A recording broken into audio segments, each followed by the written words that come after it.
Maintenant, je voudrais, pour finir ce cours, parler d'une autre chose. Parler du fait qu'il y aura une reconstruction du temple à Jérusalem et que ceci est important. Et que si peut-être la destruction, les deux destructions du temple peuvent imaginer une faiblesse de l'Église au cours des temps compliqués, moyenâgeux et autres, au cours des temps où peut-être le christianisme s'est refroidi dans le monde, nous voulons comprendre qu'il y aura une reconstruction avant le retour de Jésus parce que Dieu veut enlever une église pure et veut enlever un temple reconstruit. Dieu enlève ses enfants qui représentent chacun le temple et qui sont le temple. Il faut que ce temple soit glorieux.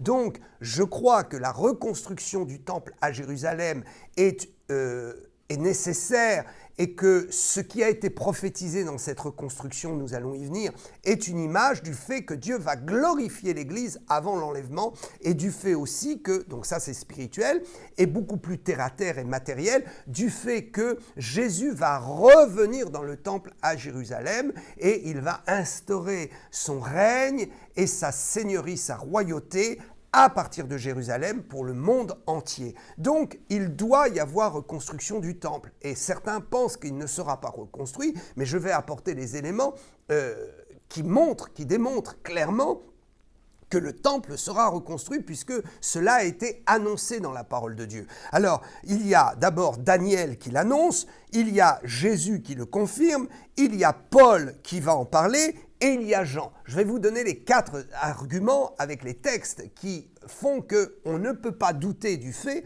que le temple va être reconstruit à Jérusalem pour les 2 raisons que j'ai citées. Une raison qui annonce prophétiquement avant la reconstruction du temple à Jérusalem la fortification et l'embellissement parfait du temple qui est l'Église que nous sommes avant l'enlèvement, et puis le fait qu'il doit être reconstruit pour démontrer que Jésus va, lui, instaurer son règne physique sur terre à partir d'une base qui sera à Jérusalem et qui ne peut pas être autre que le temple. Daniel 9, 27.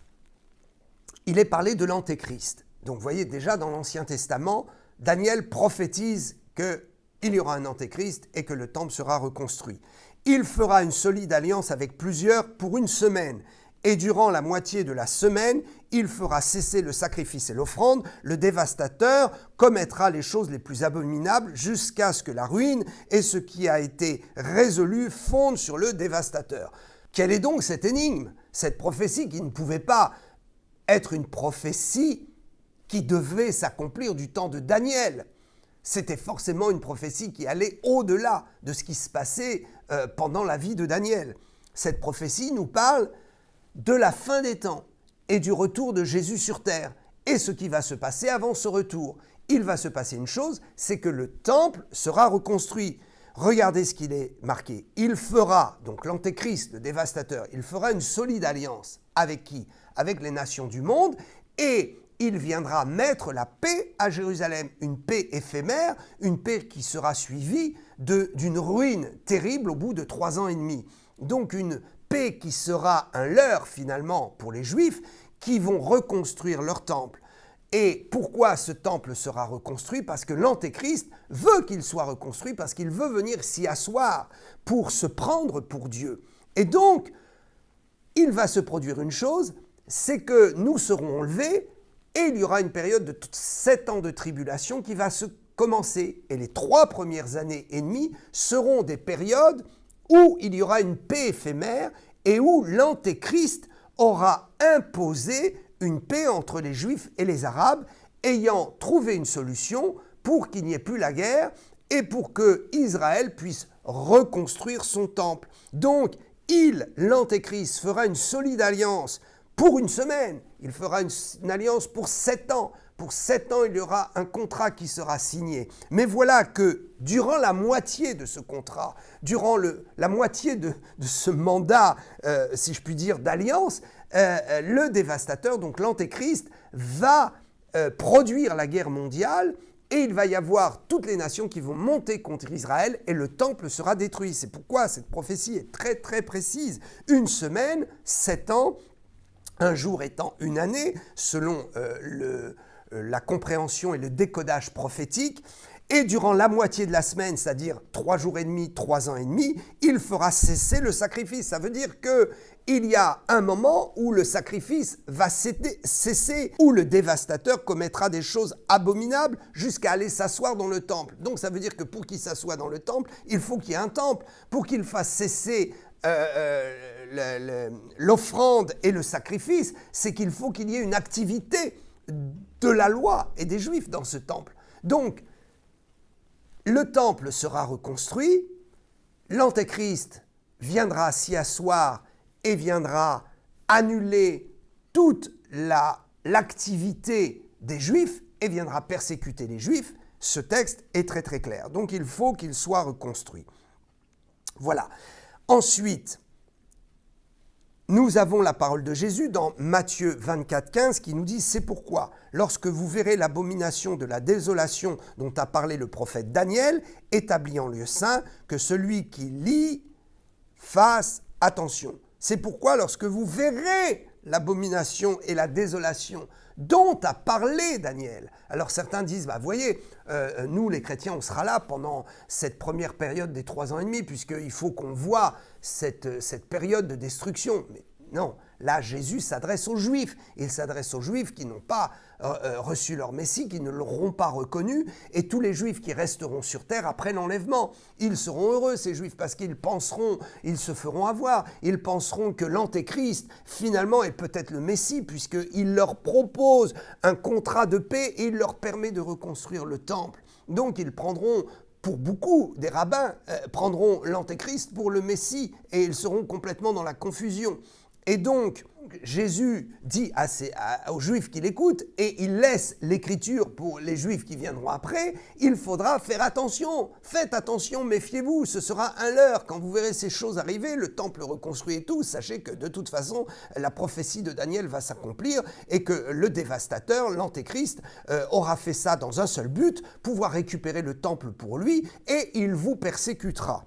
Alors nous avons également Paul qui parle de cela, le troisième texte incontournable et qui nous met pleinement dans l'évidence que le temple sera reconstruit, 2 Thessaloniciens 2, 3 et 4. Il faut que l'apostasie soit arrivée auparavant et que l'on ait vu paraître l'homme du péché, le fils de la perdition. Là encore, il faut qu'on ait vu paraître. Ce n'est pas que les chrétiens, c'est que le monde ait vu paraître et que l'Antéchrist devienne évident. Pour l'instant, il y a plusieurs antéchrists, c'est l'esprit de l'antéchrist, mais il y a un antéchrist, il est là, il existe déjà, il est sur terre, mais il n'est pas révélé au monde. Mais bientôt il sera révélé, il sortira de l'ombre, et peut-être effectivement il pourra se manifester au monde par cette action qu'il fera de pouvoir faire sortir un traité de paix entre les Arabes et le monde entier et Israël, pour que justement il y ait la paix en Israël et qu'Israël puisse reconstruire son temple. Donc, il faut que l'homme de péché, le fils de la perdition, l'adversaire qui s'élève au-dessus de tout ce qu'on appelle Dieu ou de tout ce qu'on adore, jusqu'à s'asseoir dans le temple de Dieu, se proclamant lui-même Dieu. Voilà, il faut qu'il aille s'asseoir sur le temple. Donc, comment peut-il s'asseoir s'il n'y a pas de temple? Comment peut-il prendre possession du temple s'il n'y a pas de temple reconstruit? Pour l'instant, le temple n'est pas reconstruit. Il n'existe pas. Donc, pour que la prophétie s'accomplisse, il faut effectivement que le temple soit reconstruit. Et le 4e point, l'autre texte, donc on a vu Daniel, on a vu Jésus confirmé, on a vu Paul. Maintenant, nous en sommes à Jean, 4e texte, Apocalypse de Jean, chapitre 11, versets 1 et 2. Mesure le temple de Dieu, l'autel et ceux qui adorent. Donc là, nous arrêtons un instant. Il faut que l'homme de Dieu mesure. Il mesure le temple, donc il existe, il est là. Et il est précisé, mesure cet endroit où il y en a qui adorent. Donc les Juifs viendront faire les sacrifices et adorer.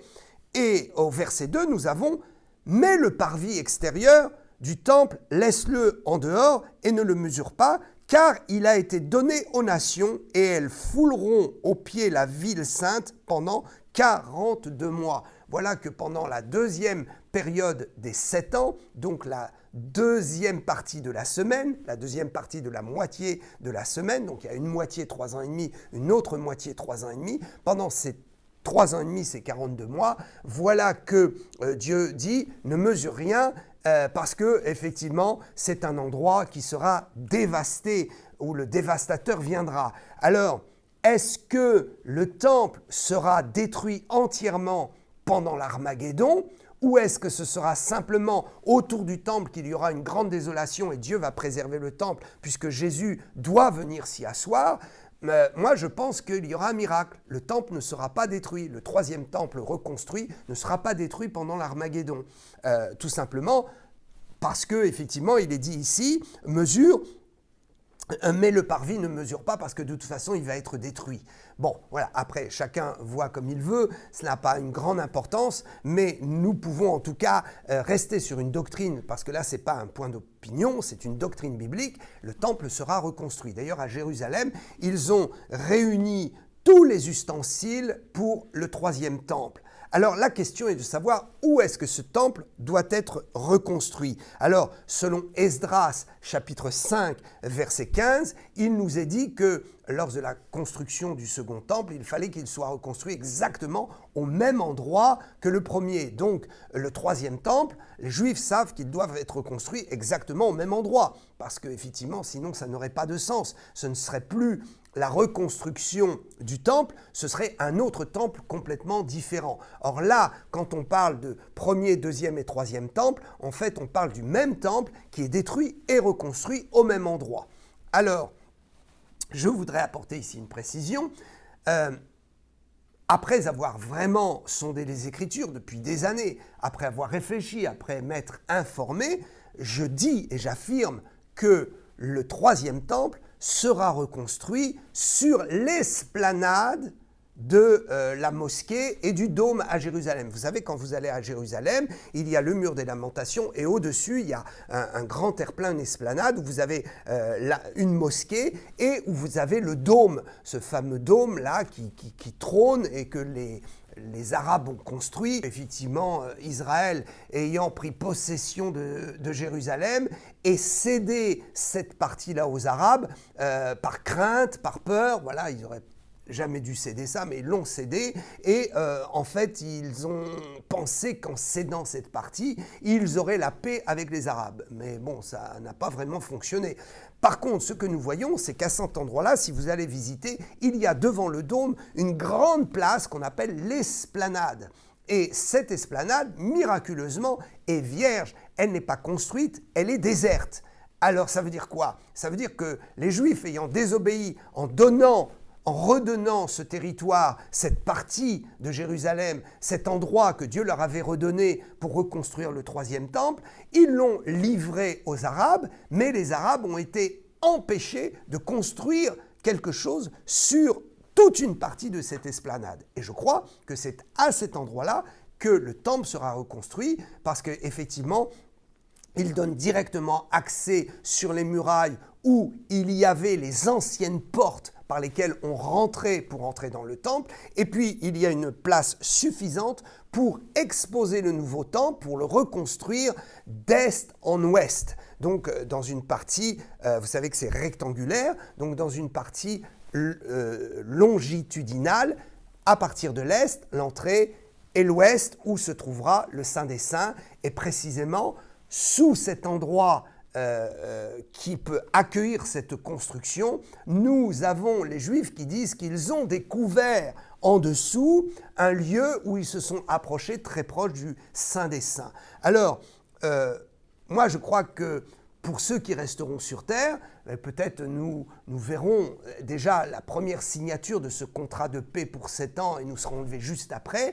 Ce qui est certain, c'est que ceux qui resteront verront effectivement qu'il y a toujours ce dôme et que le temple sera reconstruit à côté et qu'il y aura un semblant de paix où les Arabes pourront continuer à venir au temple et les Juifs viendront donc réactiver le système de la loi. Je répète que le troisième temple doit avoir lieu, d'abord pour les 4 éléments prophétiques, les textes que j'ai cités, et aussi par le fait que l'Esprit plus son ministère terrestre, c'est-à-dire que le ministère du Saint-Esprit aura cessé, l'Esprit sera toujours sur terre, mais il y aura un retour à la loi. Et donc, ce retour à la loi, il faut que les Juifs recommencent les sacrifices et recommencent le service du temple. Alors, donc, ce qui est important de comprendre, c'est qu'il y aura une reconstruction. Et je pense que beaucoup ont dit que le dôme et la mosquée seraient renversés, soit par un conflit, un premier conflit qui fera qu'un scud viendra détruire ça, ou que peut-être il y aura un tremblement de terre, ou peut-être apparemment il y a une fissure à l'intérieur du dôme dans le sol, et il y a une source d'eau qui commence à jaillir, donc ce sera détruit à cause de ça. Moi je ne crois pas. Pourquoi ? Parce que même si le dôme est détruit par une raison physique ou humaine, vous pensez bien que les Arabes ne vont pas laisser la chose là, ils chercheront à reconstruire. Et que si Israël détruit le dôme et la mosquée, alors là c'est une guerre mondiale. Donc il faut que les événements aillent dans l'ordre chronologique de la prophétie des 7 ans de tribulation. Donc je crois qu'elle ne sera pas détruite, cette mosquée ni ce dôme, et je crois tout simplement que le Seigneur va permettre qu'Israël reconstruise le temple. Alors, il y a encore tellement de choses à dire à ce sujet, mais je vais m'arrêter là pour l'instant pour ce cours. Je voudrais que vous reteniez qu'il y a eu le tabernacle, il y a eu le temple, et il y aura la reconstruction. Et que nous ne serons plus là, nous serons partis, afin de permettre à Israël de recommencer le sacrifice des animaux, parce qu'il est impossible que l'Église soit sur terre pendant qu'Israël recommence le sacrifice des animaux. Souvenez-vous que lorsque l'Église primitive a commencé à naître, alors Dieu a permis que soit détruit le temple. En l'an 70, Jérusalem a été brûlée, ravagée, le temple a été ravagé, et depuis 2000 ans que l'Église fonctionne sur la terre, plus aucun sacrifice à Jérusalem, parce que le sacrifice a été accompli en Jésus-Christ, et nous ne pouvons pas prêcher le sacrifice accompli s'il y a toujours des sacrifices qui sont faits à Jérusalem. Nous l'avons compris. Donc quand nous serons partis, le système de la loi reviendra. Que Dieu vous bénisse, j'espère que ce cours a été clair pour vous. C'est un cours un peu compliqué. Je reconnais qu'il est difficile, en tout cas il m'est difficile, je me concentre, il est difficile d'exprimer toutes ces idées d'une façon intelligente pour que ce soit bien compréhensible. Et puis il est difficile aussi d'expliquer et de trouver les mots pour dire ce que représente le temple d'un point de vue spirituel. Mais je crois que nous avons l'essentiel, et je compte en tout cas sur le Saint-Esprit. Je crois que le Saint-Esprit est en vous, je crois que vous êtes des gens qui aimez méditer, qui aimez apprendre, et je crois que vous allez aussi amplifier ce cours par une recherche personnelle, et que vous allez pouvoir aussi enseigner d'autres sur les bases élémentaires. Ne rentrez pas dans des choses trop compliquées, n'essayez pas d'expliquer d'une façon trop profonde les choses à des nouveaux ou au peuple de Dieu. Il faut savoir s'arrêter à un moment donné et prendre à part des gens pour expliquer en profondeur, parce que sinon nous pouvons semer la confusion. Il faut juste retenir les éléments de base, et je suis certain qu'à travers ce cours, vous avez capté, attrapé et reçu les éléments essentiels de la doctrine pour savoir ce qu'est l'image du temple et ce que nous devons savoir à propos du tabernacle, du temple, de sa reconstruction, du retour de Jésus. Que Dieu vous bénisse. Je vous dis à bientôt pour un prochain cours.